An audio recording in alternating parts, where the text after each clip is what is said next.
Infinite terms of GP. GP जर दिली असेल तर त्या जीपीच्या इन्फायनाइट टर्म्सची ऍडिशन घ्यायची. आता आपल्याला माहिती आहे बघा, SN is a into 1 minus r raised to n upon 1 minus r. आणि सेकंड फॉर्म्युला काय, तर a into r raised to n minus 1 upon r minus 1. हा आपण कधी वापरतो, if r is less than 1 आणि हा if r is greater than 1 असेल. मग आपल्याला आता किती टर्म्सची ऍडिशन घ्यायची आहे, तर इन्फायनाइट टर्म्सची ऍडिशन घ्यायची. मग जर इन्फायनाइट टर्म्सची ऍडिशन घ्यायची असेल तर काय होईल बघा, ही केस आपण आधी कन्सिडर करू.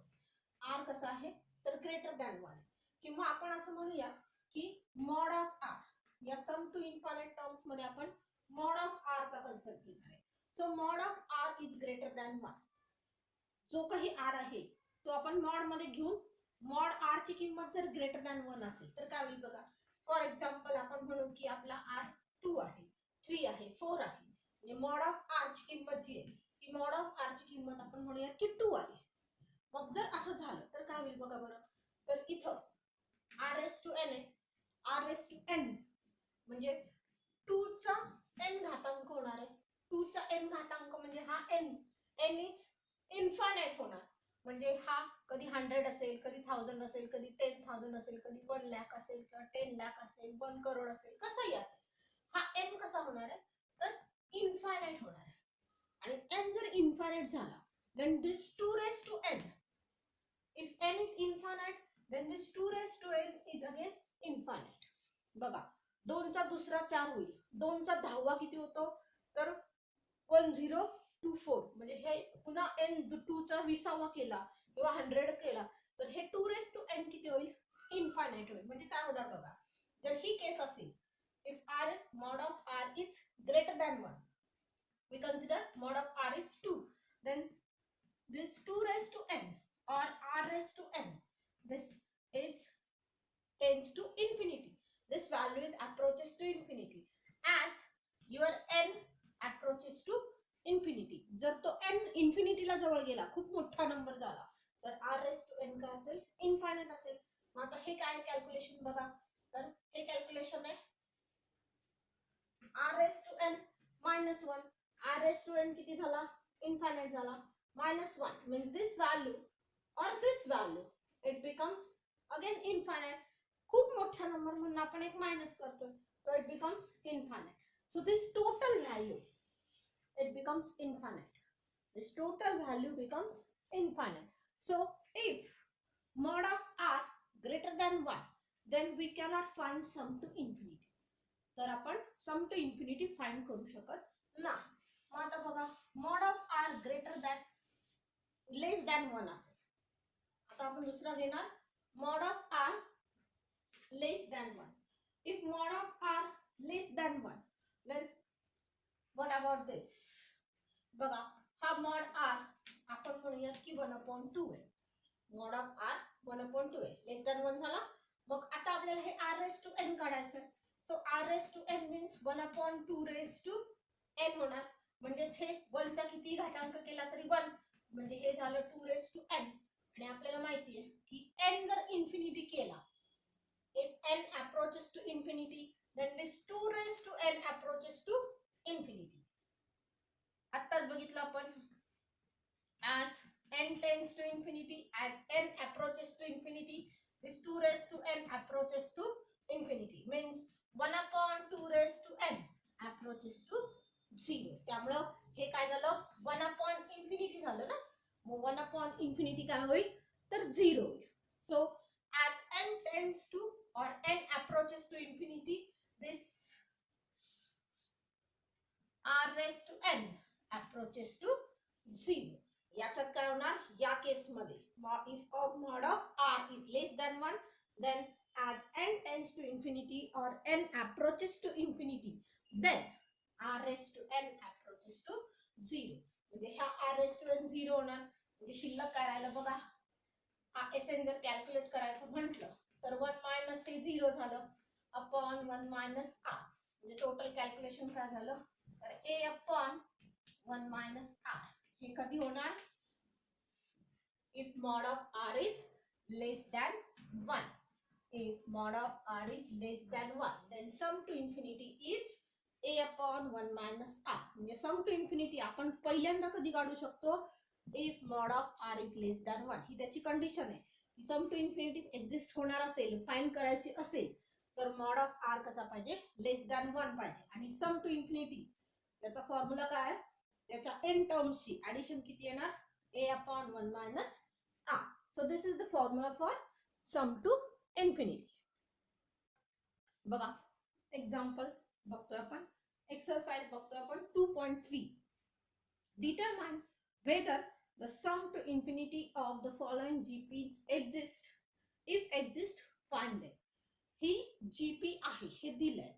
जर ही GP असेल, हे दिलं असेल, तर या GP चं सम टू इन्फिनिटी एक्झिस्ट होते की नाही चेक करायचं. सम टू इन्फिनिटी एक्झिस्ट कधी होते?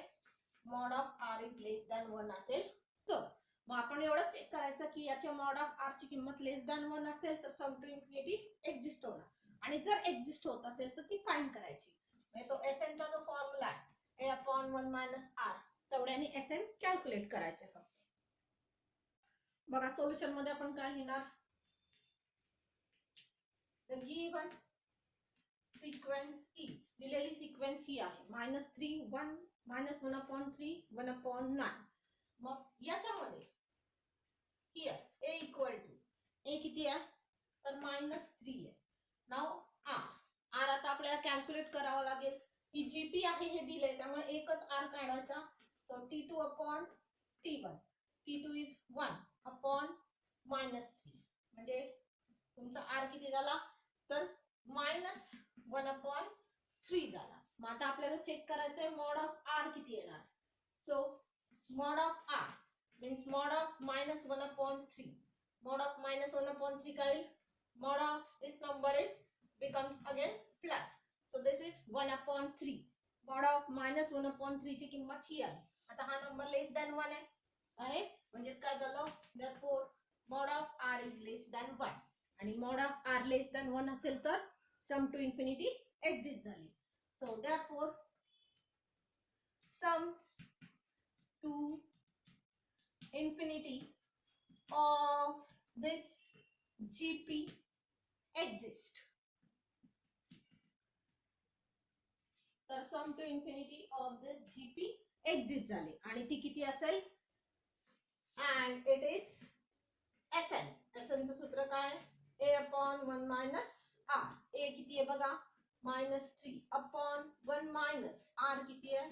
-1 अपॉन 3 आहे. r ची किंमत लिहायची बरं का, मॉड r ची नाही लिहायची. r ची किंमत आहे -1 अपॉन 3. म्हणजे हे किती झालं? -3 upon 1 plus 1 upon 3. So it is -3 upon, हे किती होईल? LCM 3 आला म्हणजे हे 4 upon 3 होणार. आणि रेसिप्रोकल केला तर किती होईल बघा. याचा इथे छेदाचा रेसिप्रोकल केला तर -3 into 3 upon 4 means it is -9 upon 4. हे तुमचं सम टू इन्फिनिटी झालं. दुसरा एक्झाम्पल बघा. 1 upon 5 -2 upon 5 4 upon 5 -8 upon 5 and so on. ही दिलेली सिक्वेन्स आहे. याचे सम टू इन्फिनिटी एक्झिस्ट होते की नाही चेक करायचं. आपण सोल्युशन मध्ये काय लिहिणार? द गिवन सिक्वेन्स इज, दिलेली सिक्वेन्स ही आहे आपली. मग आता याच्यामध्ये a किती आहे बघा? 1 upon 5 आहे. r आपल्याला फाइंड करावं लागेल. So it is -2 upon 5 upon 1 upon 5. दोघांचा डिनॉमिनेटर बघा सेम आहे, कॅन्सल झाला म्हणजे हे झालं -2. आता हा जो r आलाय याची मॉडची किंमत काढायची. So mod of r means mod of 2. -2 mod मधनं बाहेर आला किती होणार? 2 होणार. आणि हा 2 कसा आला? तर ग्रेटर दॅन 1 आला. आणि ग्रेटर दॅन 1 जर असेल, mod of r greater than 1 असेल तर सम टू इन्फिनिटी एक्झिस्ट होत नाही. So therefore sum to infinity of this GP does not exist. तर ही एक्झिस्ट होत नाही. आणि सम टू इन्फिनिटी एक्झिस्ट होत नसेल तर हे फाइंडच करायचं नाही. Sn कधी फाइंड करायचा? जेव्हा हे एक्झिस्ट होत असेल तेव्हाच फाइंड करायचं. आता सम टू इन्फिनिटी एक्झिस्ट होत नाही त्यामुळे हे फाइंड करायचं नाही. एक्झाम्पल बघा. express the following recurring decimals as a rational number. Recurring decimal म्हणजे काय असतं, तर जो नंबर रिपीट होत असतो त्याच्या डोक्यावर असं आपण एक आडवी रेष काढलेली असते, बार काढलेला असतो. हा नंबर काय 2.35. आता या 5 च्या डोक्यावर आडवी रेष आहे म्हणल्यावर 5 रिपीट होत असणार. मग हे जे रिकरिंग डेसिमल्स आहेत हे रॅशनल नंबर मध्ये द्यायचे. म्हणजे हा नंबर कसा असणार आहे 2.3555 हे 5 कधीच संपणार नाही. म्हणजे जो नंबर रिपीट होतो त्याच्या डोक्यावर आपण असं लिहितो आणि पुढचे नंबर लिहित नाही, याचा अर्थ तो नंबर रिपीट होतो. मग हा जो नंबर आहे हा नंबर कुठल्या दोन संख्येचा भागाकार आहे ते आपल्याला द्यायचं. म्हणजे 1/3 किंवा 11/3 असा ही डिव्हिजन केली तर आपल्याला हे मिळतं. हे आपल्याला बघायचं की कुठला नंबरचा भागाकार आहे, म्हणजे न्यूमरेटर आणि डिनॉमिनेटर काय आहे ते आपल्याला शोधायचं. आणि याच्यासाठी आपण सम टू इन्फिनिटीचा उपयोग करणार आहे. बघा हा नंबर आहे आपला 2.35 आणि 5 रिपीट होतो, म्हणजे हा नंबर काय असेल 2.355555 अँड सो ऑन. म्हणजे हे इन्फायनाइट वेळा आपण लिहित जाणार. आता हाच नंबर आपण ऍडिशन मध्ये लिहूयात. बघा हा नंबर आपण कसा लिहिणार, तर 2.3 सेपरेट करूया. आता हे 555 लिहायचे, म्हणजे हे प्लस 0.0555 होईल का बघा. या दोघांची ऍडिशन केली तर आपल्याला वरचा नंबर मिळू शकतो.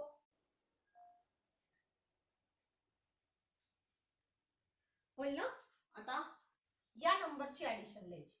सो दिस इज 2.3 प्लस हा नंबर कसा होईल बघा. हा पहिला 5 पर्यंत लिहूया, म्हणजे 0.05 झालं, म्हणजे हा पहिला 5 लिहूया आपण.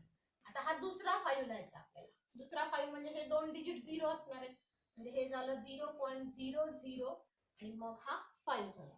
हा दुसरा 5 लिहिला. आता हा तिसरा 5 लिहायचा आपल्याला. तिसरा 5 लिहायचा असेल तर हा 1 2 आणि 3 डिजिट 0 होणार, म्हणजे हे झालं 0.000 आणि मग 5. बघा ह्याची ऍडिशन केली तर हा सगळा वरचा नंबर मिळत जाणार. त्याचा पुढचा नंबर काय असेल, आता हे 4 0 करायचे, म्हणजे 0.0000 आणि मग 5 प्लस सो. ही ऍडिशन आपली अशीच पुढे कंटिन्यू होत जाणार आहे. आता हा पहिला नंबर जो रिपीट होत नाही तो आपण सोडून देऊया. हा पहिला नंबर सोडून देऊया.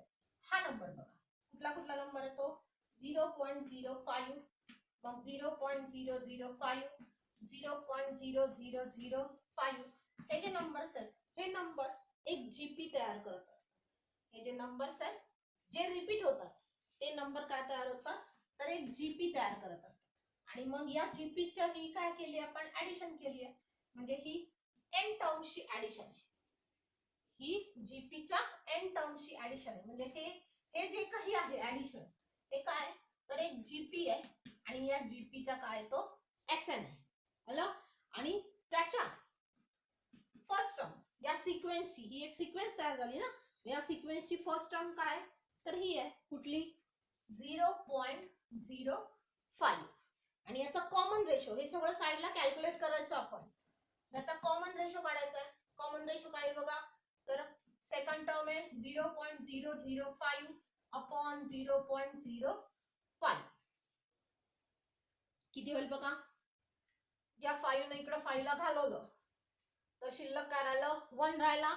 पण हे दोन डिजिट इकडे नेले तर इकडे दोन डिजिट इकडे गेले तर इकडे पण दोन डिजिट गेले पाहिजे. म्हणजे आपला आर किती बघा,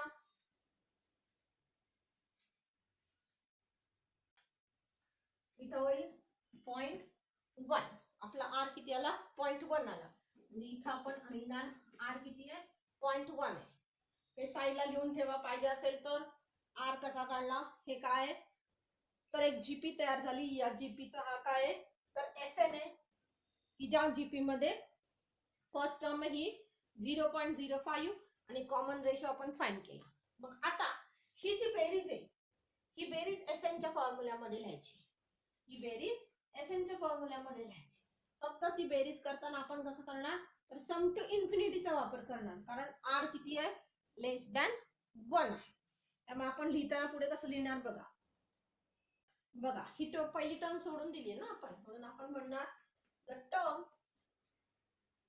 आफ्टर फर्स्ट. पहिली टर्म सोडून the term after first form GP ही दुसऱ्या टर्म पासून म्हणजे पहिली टर्म सोडून पहिल्या टर्म नंतर सगळ्या टर्म्स काय तयार करतात तर एक जीपी तयार करतात whose first term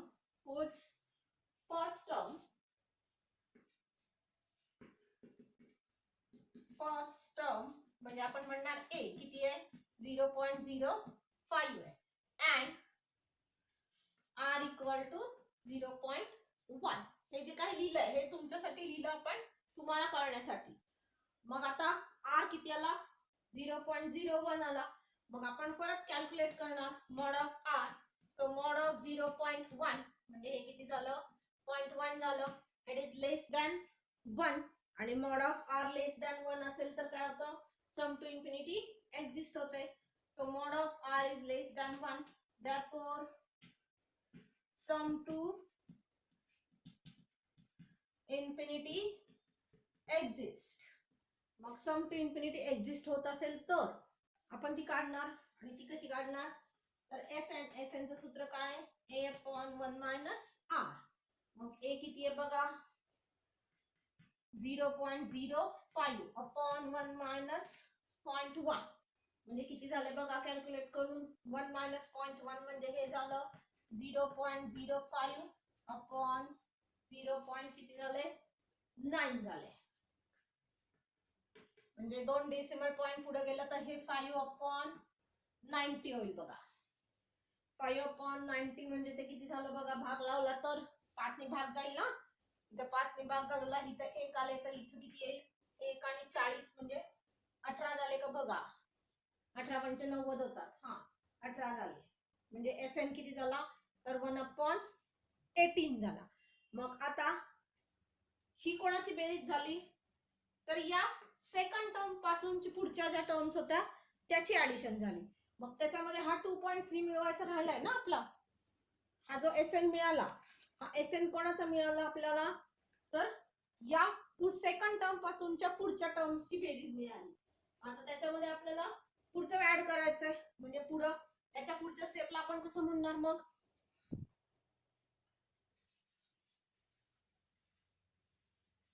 so this is 2.3 plus तो 1 upon 18 घेणार आपण. पुढचे जे 0.5555 जे आपण रिपीट करत होतो त्याच्याऐवजी 1 upon 18 लिहिणार आणि ती बेरीज करणार. आता ती बेरीज किती होईल बघा हे झालं 23 upon 10 प्लस 1 upon 18.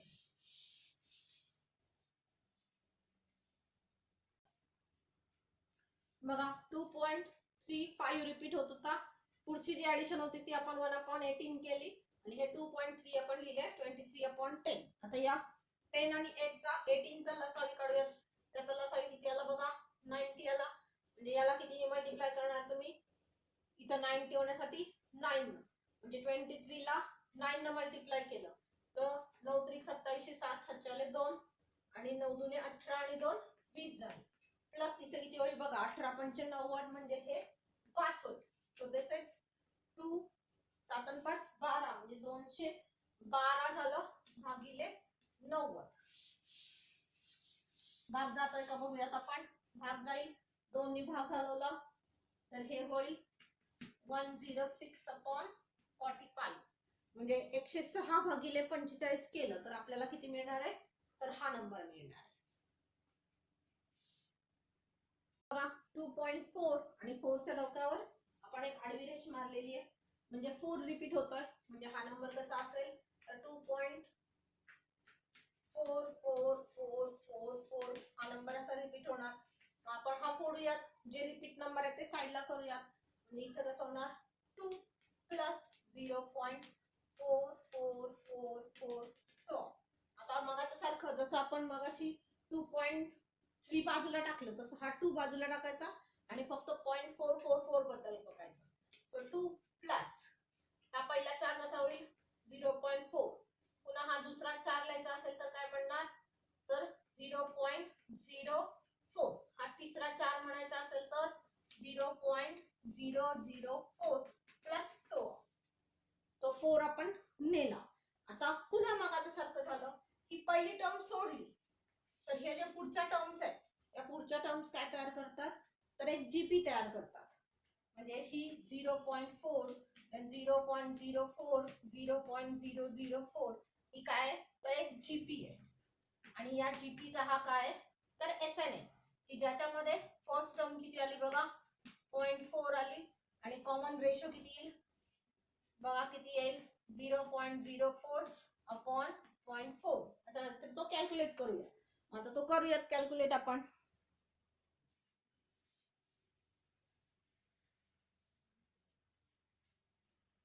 म्हणजे पुन्हा मागाच्या सारखं लिहायचं. These terms after first form GP. पहिल्यानंतरची सगळ्या टर्म्स काय तयार करतात तर एक जीपी तयार करतात. whose first term equal to a equal to 0.4 and r equal to t2 upon t1 म्हणजे 0.04 अपॉन 0.4 किती होईल बघा 2 डेसिमल पॉइंट इकडे जाऊ म्हणजे इथं 4 होईल आणि इथं 40 होईल.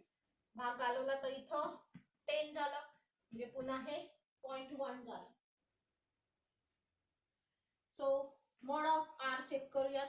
मॉड ऑफ 0.1 किती आलं 0.1च आलं म्हणजे हे काय लेस दॅन 1 आहे आणि mod of R less than 1 असेल तर काय होईल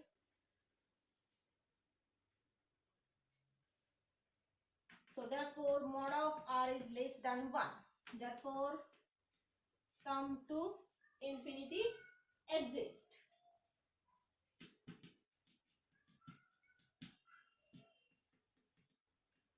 Sum to infinity exist आणि ही sum to infinity exist आणि होईल आणि किती होईल तर SN इतकी होईल आणि तो SN किती झाला बघा a upon 1 minus r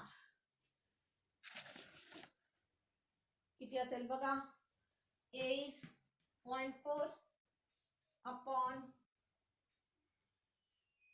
1 minus 0.1 so 0.4 upon 0.9 म्हणजे तो झाला 4 upon 9. मग ही 4 upon 9 किंमत कोणाची आली तर या जीपी ची आली आहे. मग या 4 upon 9 मध्ये हा 2 ऍड करायचा आता आपल्याला. म्हणजे पुढे आपण कसं लिहिणार बघा पुढची स्टेप कशी होईल